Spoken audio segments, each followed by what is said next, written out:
Disclaimer. The following broadcast gives a true and honest account of the events described, and all evidence and details herein are solely factual. What you are about to hear is real and may disturb you. Caution is strongly advised. Welcome to Dead Souls Social Club. If you enjoy our show and find our research interesting, please consider supporting us.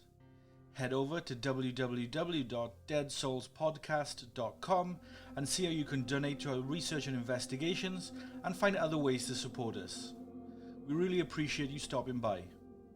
You can also find us over on Instagram if that's more your thing. Just search Dead Souls Podcast and we'll come up. As always, thank you for joining us. A 2019 United States government poll tells us that around 11% of Americans believe that the Apollo moon landings were faked. Nothing more than a global hoax perpetrated by those fine folks over at NASA. That's 36.5 million people. It's a belief that is steadily growing in the United States too, according to data collected by both Statista and YouGov. Whilst the belief is indeed growing in popularity, it's also an extremely controversial one. Now, just me saying these words, and you have likely prejudged a number of things. You have likely prejudged me for discussing such a project without me having even said if I agree with the moon hoax theory or not.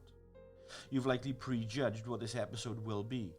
Hell, you may even have prejudged this entire show based on us giving airtime to such a subject. Based on said prejudgment, you might likely be reaching to turn this off right now. But please don't. Please just hear us out. Give us a piece of your time if you would. And the reason I ask this so calmly is because in my experience, those who talk about the theory that NASA faked the Apollo moon landings are often aggressively called nutjobs, wackos, conspiracy idiots, or far, far worse. Discussion of said topic seems to trigger almost a primeval use of violence to get the complete moron who is spouting such bullshit the hell away from them. Fair enough. But you guys all know here on Dead Souls Social Club, we take the time to listen to facts, science, and data, no matter where it takes us and no matter how difficult the subject. Then at the end of that, we encourage you all to assess the facts that are on the table and form your own thoughts, feelings, and judgments. Tonight's episode is no different. Now, I'm not going to sit here and preach what I believe or don't believe and urge you to believe the same as me. No, sir. We're all adults here and we're all friends, I hope. I personally think it's important to hear what someone has to say and what they choose to think and believe, particularly if it's the exact opposite or the furthest possible thing to what my thoughts or opinions are. Something I wish those who openly like to engage in political discourse in my country, and others, would also do. The world might be a happier place for it. Anyway, digression. So why do so many people believe something which is generally considered by many, many people of high regard and intelligent acumen to be a lie? Why are so many questioning what they have been told by their government, media, education establishments, scientists, their literature, influencers, and 89% of their countrymen? What has led us to the theory of this great Apollo lie? Well, back on July 20th, 1969, when millions of people around the world tuned in and watched as Neil Armstrong and Buzz Aldrin supposedly set foot on the surface of the moon, any kind of doubt was pushed well aside in the public's mind in favor of the excitement of the day. A simpler time. Perhaps the general public was less cynical and were happy to believe what their governments and media communicated to them, no questions asked. And that was generally that. But that is essentially the crux of it, isn't it? That's the entire story right there. Everything you know and believe about NASA landing a man on the moon has come from one single source: NASA. Not a little bit of info, not 99% of the information you know, no, everything. There is not one single piece of moon landing knowledge that you have earned for yourself, researched, chanced upon, or tested in a laboratory and thus discovered or verified. NASA communicated the pre-launch activities of the agency and communicated the data and research. NASA controlled the live stream of the mission, not the media or the government. And all questions, information, data, evidence, and what we know about the Apollo missions is 100% provided to the public by NASA. This is then supported by the government and media, who then push the same story, the story given to them by NASA. Nothing to do with Apollo has been tested or even allowed to be challenged. Don't just take my word for it either. Head on over to Google or even call NASA yourself. They're in the phone book. You won't find anything different, I promise you. Now, compare that to similar mass communications or stories in the current zeitgeist, where you have been provided one story by the media or government, but millions upon millions of people suspect the supplied information might not be as is being communicated. Examples such as the COVID vaccines, the existence of extraterrestrials, the outcome of the 2020 US election, Big Pharma, the war in Iraq, 9/11, the list goes on. These are things that are questioned every day. So why is the Apollo moon missions anything different? The only reason is because Apollo is a positive story for the United States. But like any other mass communication that the global populace is asked to believe, there are of course questions and anomalies in the information. And those who push this story categorically refuse to engage or discuss those questions or anomalies. Why? Even a hardened believer has to admit that there is a point there, right? The general acceptance of the Apollo story was wholly unquestioned. Well, for the most part, until around 1976, when a gentleman by the name of Bill Kaysing emerged in the public eye. Bill Kaysing was an American author and conspiracy theorist who made the bold and original claim at the time that the Apollo moon landings between 1969 and 1972 were all elaborate hoaxes perpetrated against the American people. What's more, Bill came to the table with science, experience, and some interesting and controversial theories. This began a wave of questioning what NASA hasn't been able to shake ever since. Bill Kaysing was employed at Rocketdyne between 1956 to 1963. Rocketdyne was an American rocket engine design and production company headquartered out of the San Fernando Valley in Los Angeles. The Rocketdyne division was founded by North American Aviation in 1955 and later became part of Boeing. In the 1950s through the 1970s, Rocketdyne was the major supplier for NASA's development efforts, supplying all of their major engines. While working at Rocketdyne, Kaysing was privy to documents pertaining to the Mercury, Gemini, Atlas, and Apollo programs, and he argued that it was clear that a hoax was being perpetrated by NASA. This was supported by a NASA document that Kaysing stated that he had privileged access to, which detailed a study that NASA conducted in the early 1960s. The study calculated the likelihood of NASA being able to launch a man into space, have him touch down on the moon, and safely return him to Earth. The NASA document, which was reportedly withheld from government funding decision makers, documented a likelihood of just 0.0017% chance of the mission being a success. To be clear, that's less than 1%. So the Apollo moon landing hoax theory was born. Initially, hoax theorists stated the following anomalies as evidence of questionable legitimacy to the official story. 1. There were anomalies in the movement of the flag, which was being placed on the moon in the lunar footage. 2. Multiple light sources were evident in moon landing photographs, which shouldn't be the case on the lunar surface. 3. The appearance on moon photographs of crosshairs disappearing behind lunar objects and scenery. 4. The exceptional camera work which would have been almost impossible under lunar conditions from the Apollo astronauts. And 5. anomalous moon photographs which show questionable objects within view, and in one particular instance, a third person who could not have possibly been on the moon at the same time as Armstrong and Aldrin. Now, these points have been talked about, analysed and gone over for the last 40 years, so I'm not going to go into any further details about those tonight. If you search Apollo moon hoax on YouTube, I'm sure you can find a wealth of videos that discuss those points further.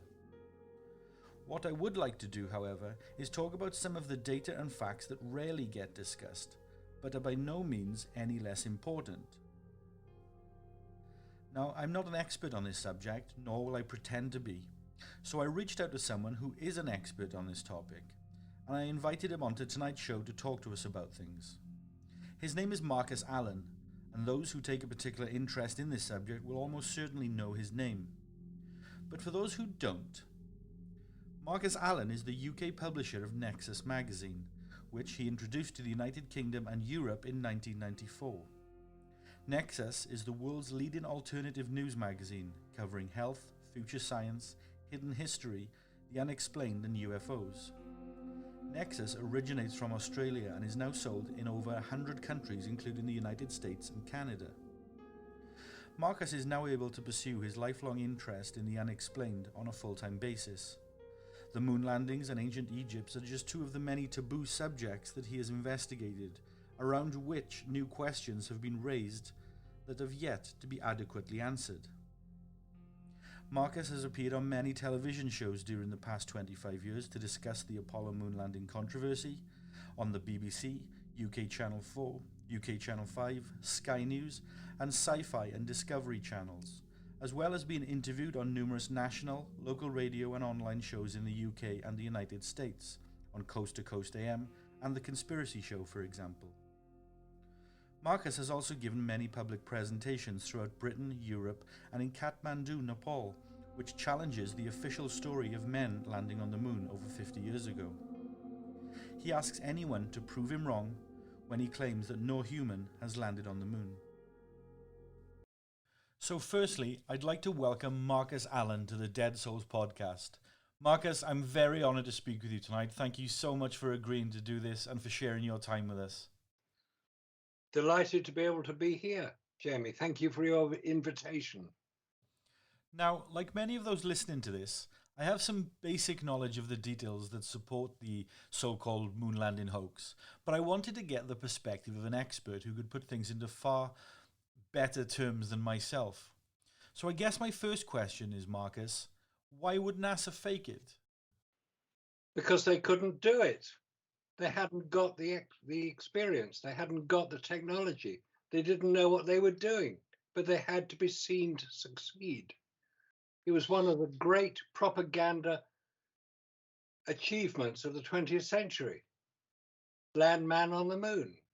They were doing it live on television, don't forget, because everybody would then see it and they would say, wow, what an achievement. America has landed humans on the moon.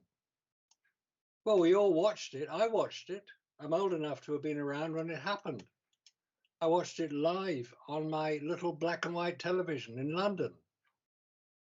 And I believed it. Why would I not believe it? There was no reason not to believe it. So I did. Until about 30 years later, somebody made the suggestion that maybe it wasn't the way it was portrayed. Maybe there were some problems. And I started looking into it, and I realized that there were a lot of problems that had to be overcome. And so when you start looking at those problems and you realize that if they haven't been overcome, how could NASA claim to have landed humans, not unmanned craft, but humans on the lunar surface? And the more I looked into it, the more I realized that it was all fabrication. It was fake, it was fiction, it was fraud. But it was for a good purpose, we are told. We're told that the moon landings were an exhibition of America's technological superiority over the Soviet Union. Remember the Soviet Union? I do. Yeah. Soviet Union were achieving quite a lot in space. They'd put the first satellite into orbit. That freaked out America big time. Because if they put a satellite into orbit, they could drop a nuclear bomb. they were told. And everyone got freaked out by it. I mean, goodness me, think it through, guys. That doesn't happen that way. You can't just drop a bomb from orbit. It doesn't work that way. So you believe, Marcus, that not just the initial Apollo 11 mission is being faked, but that all 6 Apollo moon missions were faked. Is that correct? Yeah, obviously, if the first one was faked, they hadn't got it together for the second one or the third one. Well, the third one was even more dramatic. That was Apollo 13. Oh dear, oh dear. What a wonderful piece of script writing that was. Why do you think they did that, Marcus? What was the point in falsifying a catastrophe in space? What do you think was the purpose of that being a phony emergency? To generate further eyeballs on what was going on. Don't forget that Apollo 11 had occurred. That was July 1969, July the 20th, in fact. Then we had Apollo 12 in December 1969. Now, there was a problem with Apollo 12 because we're told that one of the astronauts, Al Bean, I think it was, had pointed the camera directly at the sun and had burnt out the lens or burnt out the software that was operating the camera. So it couldn't work. There was nothing there. So nobody could see anything. They were bored with hearing astronauts talking about walking around on the lunar surface. But then we have Apollo 13 in April 1970. And what was that about? Oh, it was a space rescue mission. As I say, it was a great piece of script writing. We didn't see anything. No, nothing happened on the moon. And it was wonderful. It got everybody's attention. We all said, oh, what are we going to do? Are those astronauts going to get back to Earth? Are they going to survive the problems in space? And there are a lot of problems in space. We'll come to those in a minute. So Apollo 13 was a rescue mission, and the brave astronauts succeeded. There's a problem here. The day after the official launch of Apollo 13, which was launched on April the 11th, 1970, the day after that, on April the 12th, the Soviet Navy were conducting pre-announced naval exercises in the Bay of Biscay, off the coast of France and the north coast of Spain. And during their exercises, one of their ships came across an Apollo command module floating in the Atlantic. What the hell was it doing there? It had not been reported as being missing.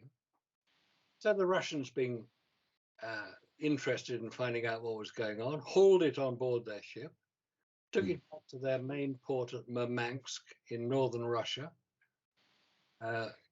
east of Norway, and 6 months later handed it back to the American Coast Guard cutter, the South Wind, which happened to be making a courtesy visit to Murmansk. Why was an Apollo command module? I mean, this is for real.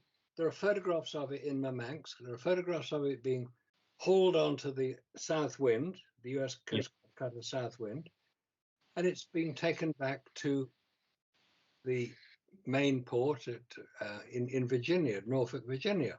Now, that command module that was recovered from the Atlantic by the Soviet Navy, handed back to America in September 1970, is now on display at the Grand Rapids Museum in Michigan. There's a problem here because the real so-called Apollo 13 command module is on display in the Kansas Cosmodrome, the only mission that has 2 command modules on public display. What's going on? And has NASA never given an explanation for that? No, because the one at Grand Rapids Museum, that's the one that was hauled out by the Russians, is sealed as a time capsule until 2076, the 300th anniversary of the founding of America. So nobody can look inside it. Oh dear. So we can't tell what's going on.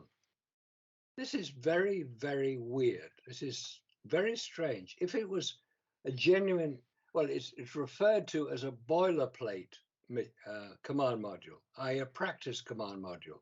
That's what a boilerplate is.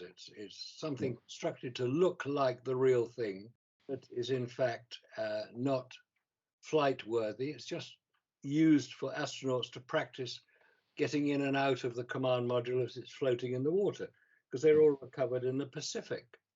And NASA never did any practice runs for the Apollo mission outside of the continental United States? No, they didn't. No, it was all done in America because America had to be seen to succeed. Russia had achieved many space firsts at that point. The first satellite in orbit, Sputnik. The first man in orbit, Yuri Gagarin, though he wasn't the first, but we'll come to that.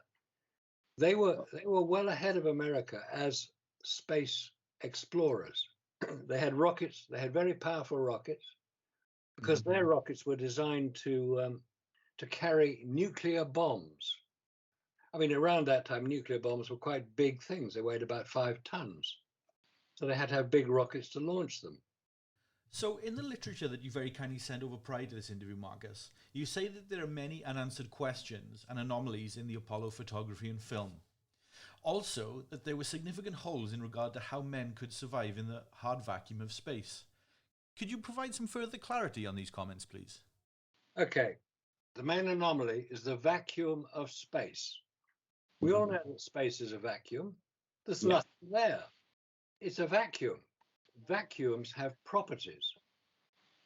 There are certain aspects of a vacuum which can be tested, and this is not some sort of weird and wonderful conspiratorial suggestion. This is science. Everybody knows that a vacuum exists. Everybody knows what vacuum can do and cannot do. In space, there is a vacuum. 300 miles above, no, less than that, 60 miles above the Earth's surface. It's called the Kármán line, named after Theodore von Kármán, who was a NASA scientist who decided early 1960s that he would define the edge of space. And he defined it as 100 kilometers above the Earth's surface, or 60 miles. That was to be the edge of space. Beyond that, you have space. Space is a vacuum. If space is a vacuum, what effect does a vacuum have on materials produced and manufactured here on Earth? There are 2 properties of a vacuum which are important here. One of them is called outgassing, as the lighter elements of a material, such as hydrogen, helium, oxygen, the main components of most craft created contain those elements. Because there is a vacuum, there is less pressure. Therefore, those elements escape from where they are manufactured. It's called outgassing. Now, if you've done those wonderful experiments, which you probably did as a school kid, I did, where you have a vacuum chamber, which is basically a bell jar, evacuates the atmosphere. If you have a bowl of water inside it, it starts to boil, but it's nowhere near the boiling point of water. It's 100, which is 100 degrees centigrade, 212 degrees Fahrenheit. It starts to boil. It boils because the water is outgassing. Well, it appears to boil. That's what it looks like. And most people are familiar with a term called the bends that divers suffer from if they come up from quite large depths too fast. Because what happens is that the gases within their blood, and there are gases within blood, oxygen, the blood carries oxygen around the body, so the oxygen is as a gas. If it's compressed by diving to considerable depth, well, a few hundred meters, if you come up too fast, the gas forms as a gas in the human body. It can be dangerous. So you have to come up slowly to ensure that the gas is retained within the liquid of the blood. I mean, it's standard procedure. There's nothing odd about it. This is science. This is basic stuff. Anybody who's come up from depths too fast will know what the bends are about. If you're in space, you've got no pressure and you've got a vacuum. What happens to the elements within whatever material is there? Let's call it some sort of aluminium. The lighter elements within that aluminium will outgas, i.e. be removed. That in turn weakens the structure that the metal from which the aluminium is supposed to be performing. the aluminium is weakened. Now, it's possible. You may remember a few years back, the Israeli Space Agency launched a probe to the moon. It's called Bereshit. And that crashed a few hundred feet above the lunar surface. And we're told that it was due to the failure of some of the descent engine mounting brackets, which are made of aluminium and were 3D printed. Okay, that's a sensible thing to do, 3D printed out of aluminium. But if you haven't tested it for vacuum effects, they fail. If you've got the formula wrong, if you haven't tested it. Now, I was being interviewed on Israeli television at the time about what we're talking about today, the moon landings. And I mentioned to the producer, I said, look, would you ask the Bereshit mission people, have they tested their 3D printed material in a vacuum chamber to ensure it will survive the levels of vacuum on the moon? Oh, it's a good question, they said. I'll pass it on. Now, whether he did or not, I don't know. It doesn't really matter. But Israel haven't attempted since. The Russians have attempted a landing. It's quite recent. I think it was today, in August 2023. They attempted a second landing. The first landing had a similar failure to the Bereshit Israeli craft. It fell a few hundred feet above the lunar surface. Could it have been that it was the same problem?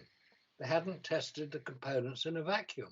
And when it got into the real heavy vacuum, or the hard vacuum on the moon, they failed. Whoops. Oh dear. You correctly discussed the aluminum within this spacecraft. Am I correct in that there would also have to be some protective elements within the astronaut's spacesuit to thus protect the astronauts from the radiation of the Van Allen belts too? Well, there's certainly some radiation in space. I think everybody agrees on that. The Van Allen radiation belts, named after Professor James Van Allen of Iowa University, who in the early 1960s proposed that there were radiation belts around Earth, protecting Earth from the radiation of space, because all the radiation we receive here on Earth is derived from, or is generated by the sun. The sun produces all sorts of wavelengths of light, some of which are visible light, which we can use to see by.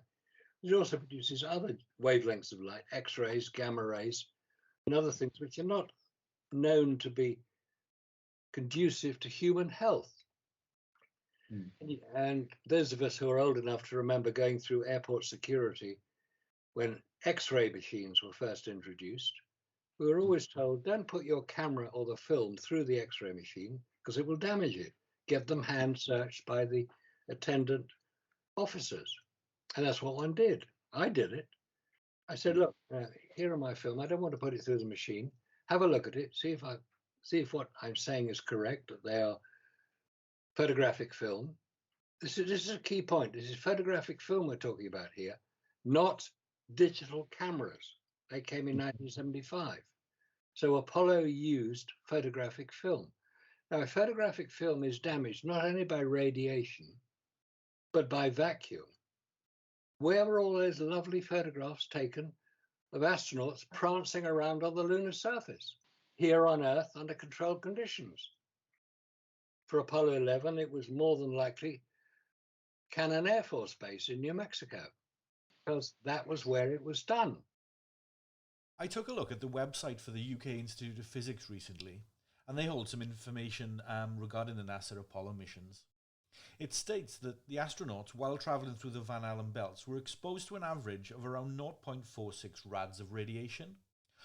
Whilst higher than medical X-ray personnel, this was still within safe levels, and particularly because of the astronauts' flight suits. What are your thoughts on this? Well, it's good, isn't it? Institute of Physics don't know what they're talking about. They're just quoting NASA. I've actually queried the Institute of Physics and asked them to explain where they got the information from. Guess what? They haven't replied to me yet. Come on, Institute of Physics, you're supposed to know these things. You don't. You're just rabbiting on about what NASA say about their lunar missions. They're quoting from NASA. NASA, never a straight answer. Oh dear, oh dear. Sorry, I'm being a bit cynical here, aren't I? Not at all, Marcus. In regards to NASA then, have you ever had the opportunity to pose your questions directly to them? And have they ever responded to you? Yes, I've certainly posed questions to NASA. because years ago, when I was doing the original research on this subject, obviously I was aware of the radiation problem. And I asked the question, I said, what radiation protection was built into the spacesuits the astronauts used, obviously successfully, on the lunar surface? And could those same spacesuits be used by technicians to enter Chernobyl, 3 Mile Island, and now Fukushima and help clear up the mess? I'm still waiting for the answer. NASA will not address them. Because if they do address that question and answer honestly, it will become obvious that humans are severely affected by radiation generated by the sun, and we are protected here on Earth by the Van Allen belts and by our atmosphere. 60 miles of atmosphere protect us considerably. Though if we stay out too long in the rays and we get too sunburned, we can suffer from it. Yeah.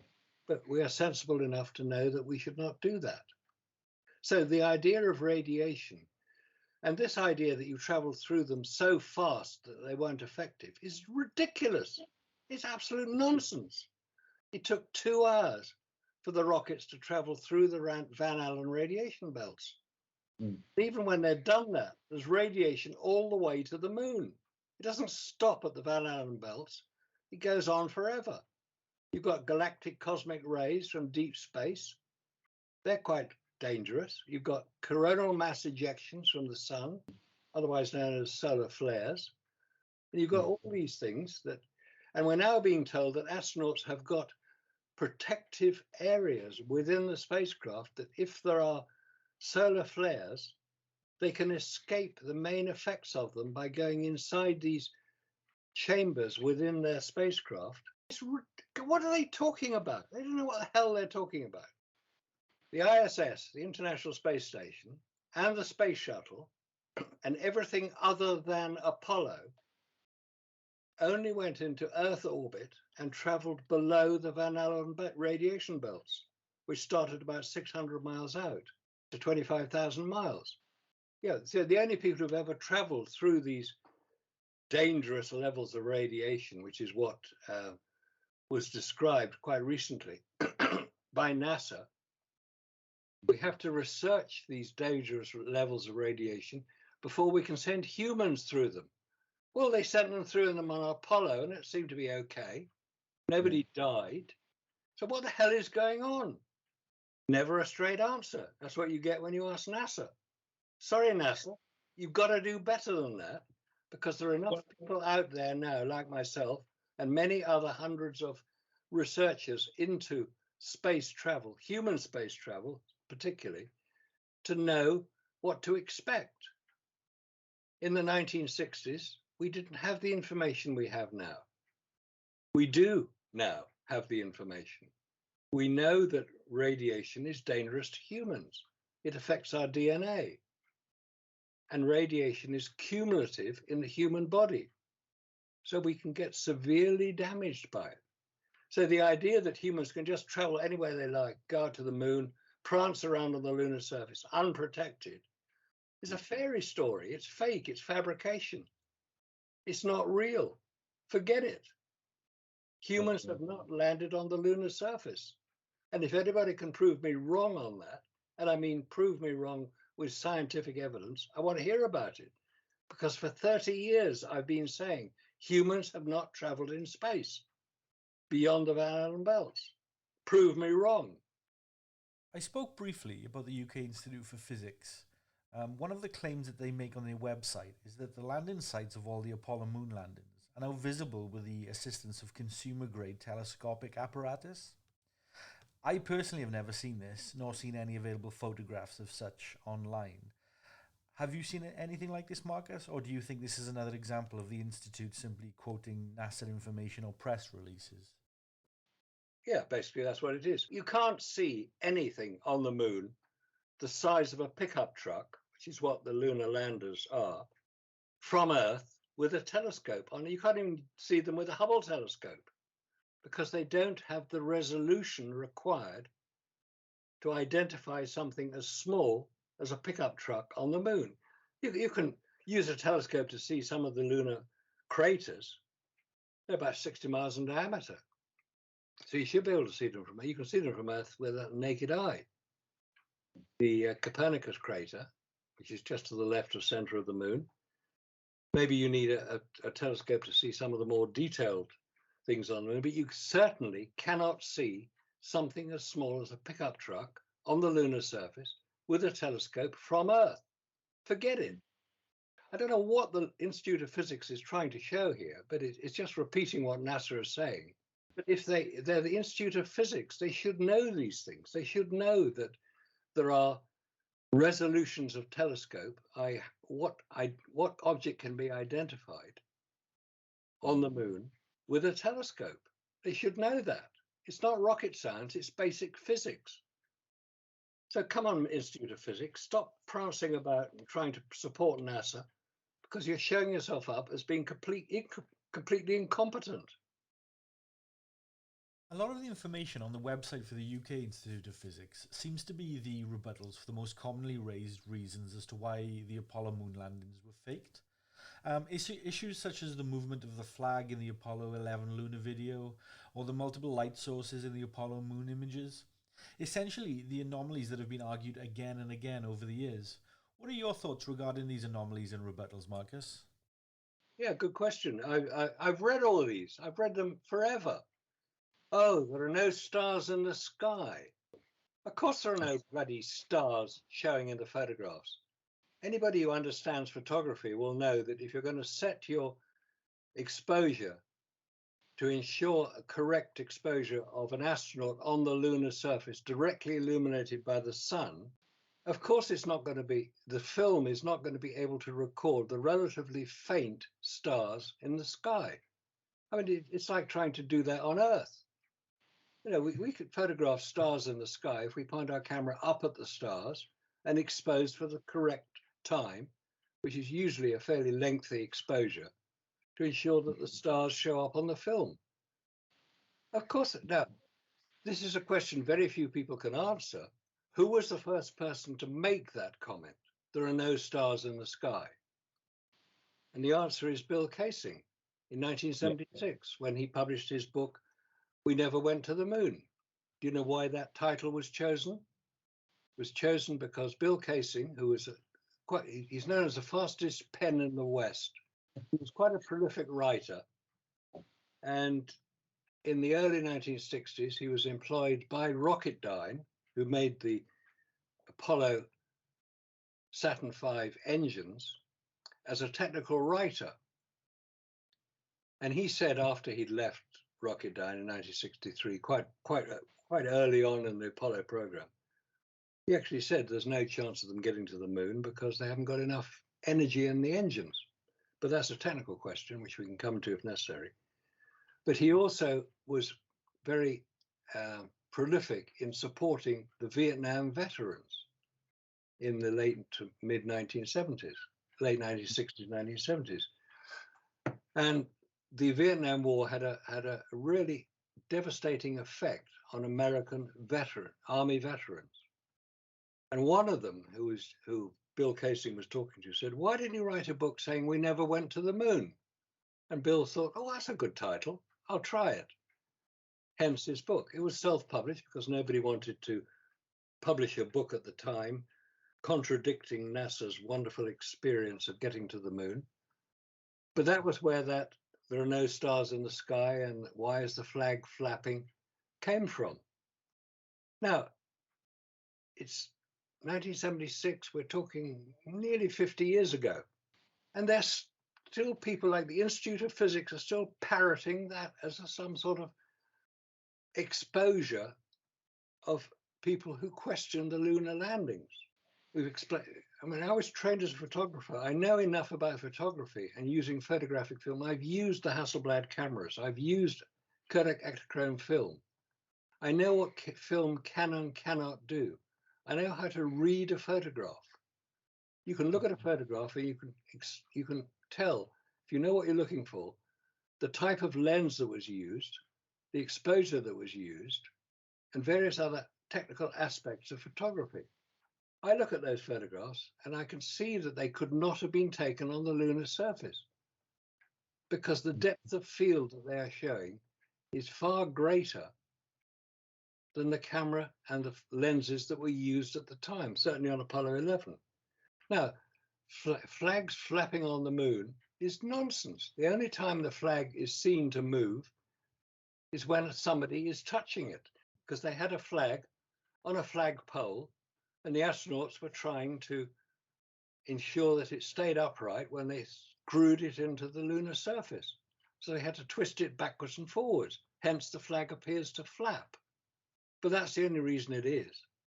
There are two films of flags moving without without astronauts touching them. One is Apollo 15 and one is Apollo 17. And if you want to check them out, they're there. And they appear to move as an astronaut walks past them. He's here on Earth under controlled conditions in an atmosphere, and he's walking past them.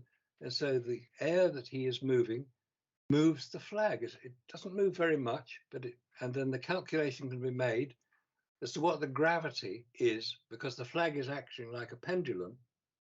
You can calculate the level of gravity at that point, and it's Earth's gravity, 9.8 meters per second, as opposed to lunar gravity, 1.6 meters per second.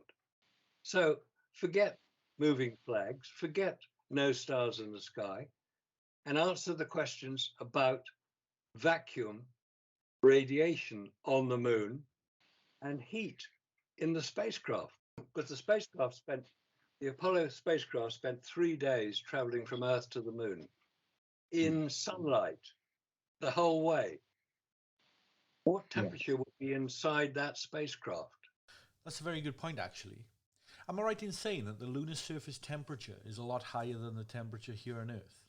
I understand the lunar temperature is over 100 degrees Celsius or 212 Fahrenheit. Is that correct?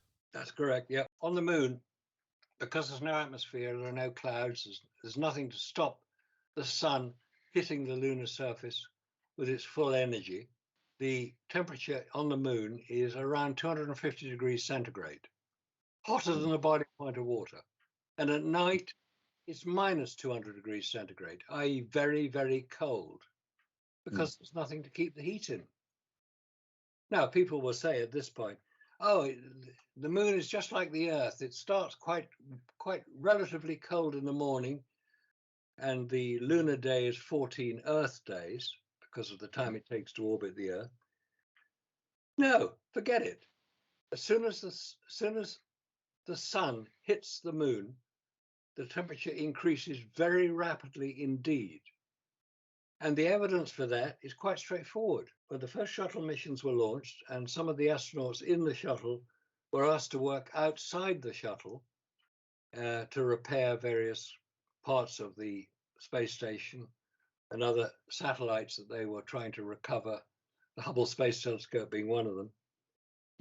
When the astronauts got outside from the International Space Station or from the shuttle, they complained that their hands got very cold when they were in the shadow of the Earth. Because if you're in the shuttle or the space shuttle or space station, you're orbiting Earth. Half the time you're orbiting, you're in the shadow of the Earth, i.e. very cold. Half the time you're in the sun, i.e. very hot. But the difference between the two is relatively short. So the astronauts were saying, look, we got outside, we're going to repair this satellite, but our hands got so cold in the shadow of the Earth that we could hardly feel them and we couldn't use any tools. And NASA said, don't be so stupid. Of course it's not that bad. And they said, yes, it is. We're here. We know what we're talking about. You don't know what you're on about. So NASA said, okay, take some thermometers up and measure the temperature so that we know what we're talking about. So that one of the next shuttle missions, they took thermometers up with them to measure the temperature in the shadow of the Earth and in the sunlight of the Earth. And guess what? They reported that as soon as they entered the shadow of the Earth, the temperature fell by over 100 degrees within a few minutes and stayed there until they got into the sunlight again, when it rose by over 100 degrees very rapidly.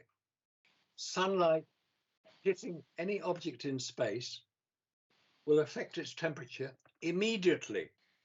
Not any of these ridiculous suggestions that it's just like Earth and it takes forever to warm up. No, it doesn't. It warms up very fast. Now, official data released by NASA states that combined approximately 400,000 people worked on the Apollo program. With that many people involved, how do you suppose the secret of a pre-planned hoax was ever kept quiet? Oh dear, this is one of the most ridiculous. Not your question. That's a very valid question. But the idea that anybody can think that 400,000 people, the number of people who worked on the Apollo program in the early to mid 1960s, would keep a secret. Of course, they couldn't keep a bloody secret. They didn't need to. They didn't know about any of this. They were doing the very best job they could, making the best rockets, the best engines, the best landers, the best control systems, the best computers that they could.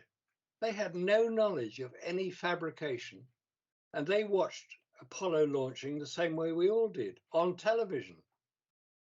400,000 people certainly worked on the Apollo program, but don't forget, a lot of them were secretaries, support staff, drivers, cafeteria staff, rocket scientists amongst them, certainly. But they weren't keeping any secrets. There was no memo being circulated by NASA saying, don't tell anybody, but we're faking the landings. That didn't happen. The most number of people who would have been aware that there was some sort of fabrication going on is possibly about 50. And they were senior personnel within NASA. Obviously, it included all the astronauts. There were 24 of them. Not 27, as some people claim, but 24, because 3 astronauts flew twice to the moon. So, how high up do you think the hoax went?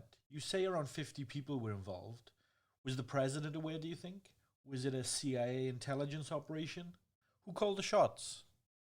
Oh, certainly. The president was involved. That was President Johnson at the time, not Nixon. He was the one who took all the plaudits. Johnson was involved. That is why the mission center at Houston is called the Johnson Space Center. Lyndon Baines Johnson was senator for Texas, and one of his major objectives was directing funding towards Texas, which is why it was built in Texas. But it's called the Johnson Space Center. He was involved. Now, the story of what happened on that is recounted in the latest issue of NEXUS Magazine, which is Deathbed Confession, NASA Faked the Moon Landings. That's the title. And there's a list of people who were attending the fabrication of the Apollo 11 mission at Cannon Air Force Base in New Mexico in mid-1968. President Johnson was present, as was Neil Armstrong, as was Buzz Aldrin, as were several of the mission directors from NASA, senior NASA directors, as were various other people. One of them was a filmmaker, because they had to be sure that the filming that was being done at Cannon Air Force Base, which is a relatively small US Air Force base in New Mexico, but it was isolated, and there was building work going on anyway at Cannon Air Force Base. So the introduction of lots of additional lorries bringing in equipment wouldn't have been questioned very much, because there weren't many people at Cannon Air Force Base to question it. The eyewitness of the fraud was the security officer at Cannon Air Force Base, Gene Akers. And this story is recounted by his son, who was aware of what was going on. It's all in Nexus. It was written by Bart Sibrel. Bart Sibrel has spent many years investigating it. Now, but one might say, well, if Bart Sibrel has been revealing all this information, why is he still alive? Good question. He's alive because he's being protected by people who are so angry at the fraud that NASA has committed that they want the astronauts to expose themselves as being fake and fraud. They are cheats, they are thieves, they are liars, because they didn't do what they said they did. I went to to an autograph show in London called Autographica about 20 years ago. And Buzz Aldrin was there signing autographs for, guess what, £275 a time. He signed thousands of them. That's his pension. Not one for me. I chose not to engage with him. So that there's a great deal of new information available now. And I say the article in Nexus and Bart Sibrel's book, Moon Man, recounts a lot of what was going on. Where can our listeners pick up a copy of Nexus Magazine, Marcus? What stores stock it? You get it from W.H. Smith. It's available in good news agents. And if you let me have your address, Jamie, I'll send you a copy. Oh, that would be amazing. Thank you so much. That issue is available in North America at the beginning of September. It comes out a month after the issue in the UK and Europe, which is what I distribute. And it's the lead article in there, and it recounts what went on. It's extraordinary.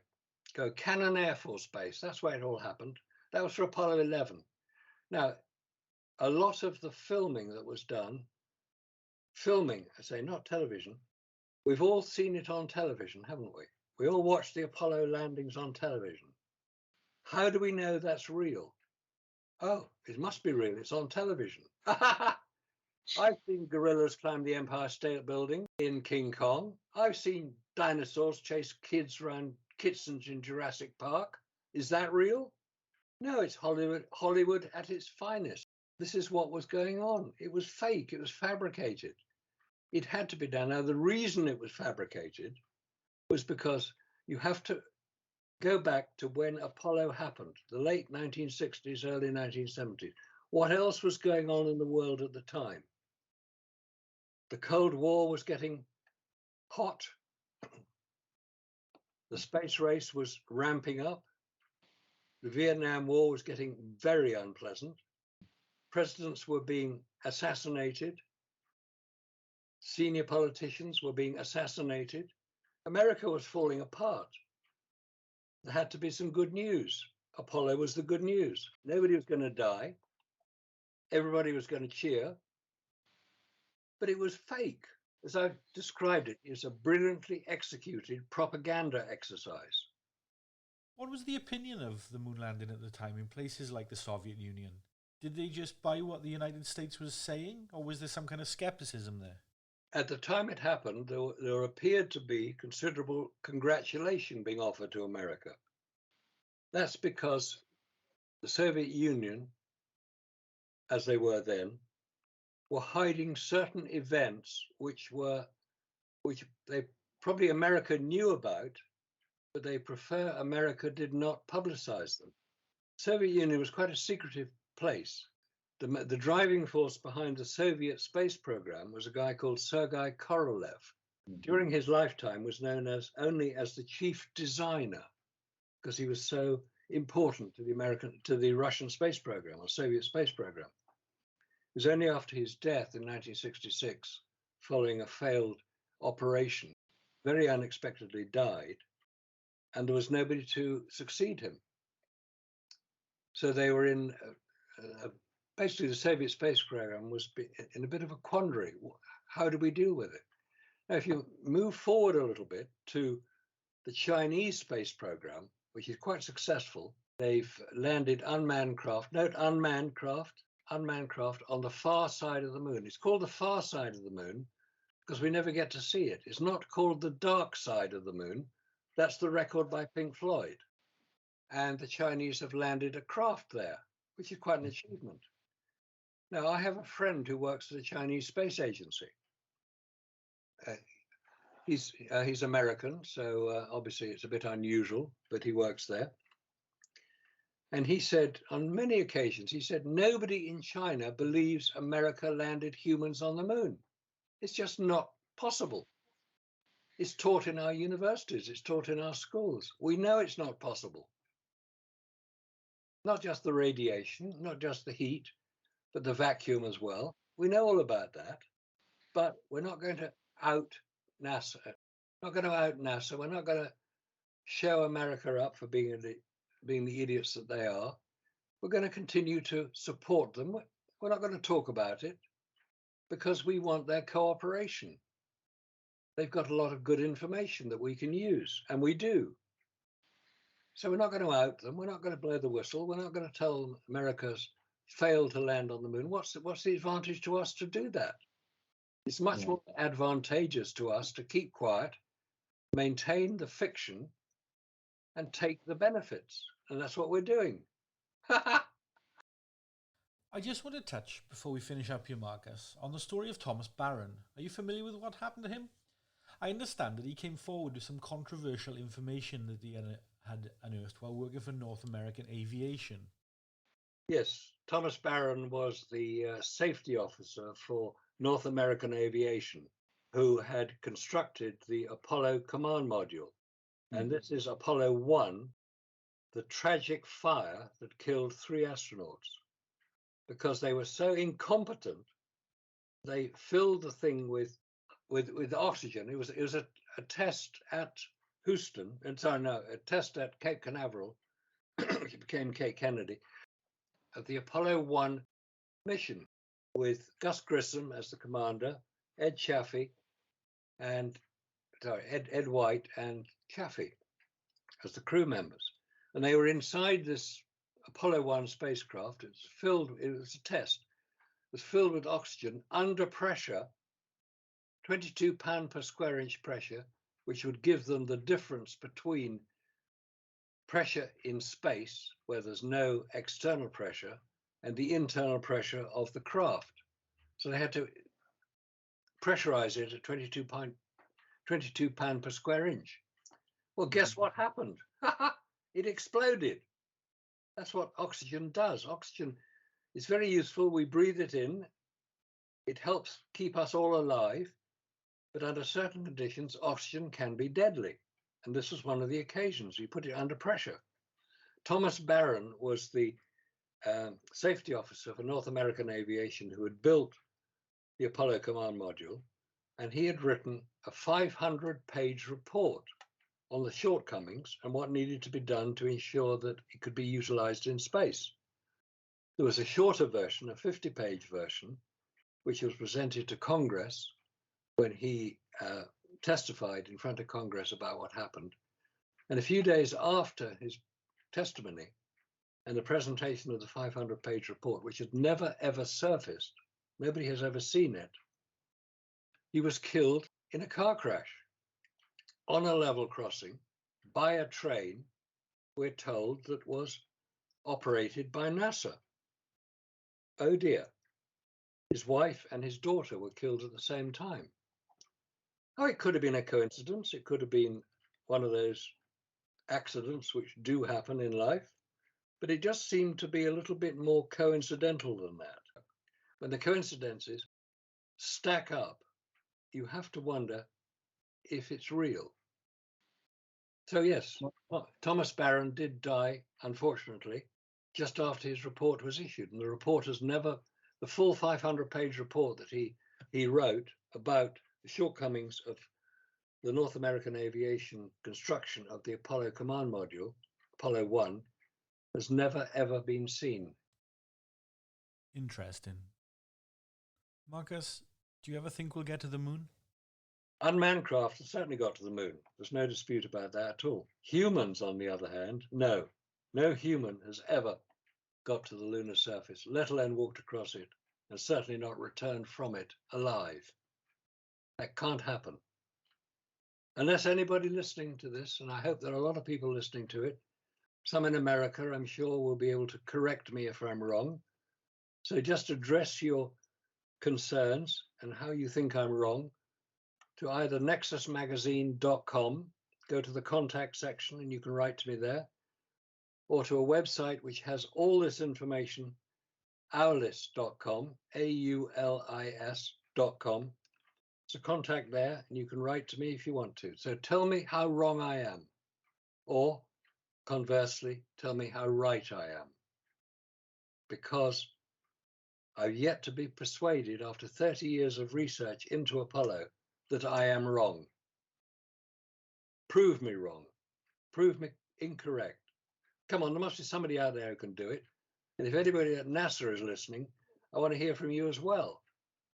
Marcus, I really want to thank you for coming on and speaking with us tonight. It's been really refreshing to hear you discuss scientific data and evidence that isn't really covered in the mainstream media. I really want to thank you for providing all this information for us and for sharing your time with us tonight. Thanks, Marcus.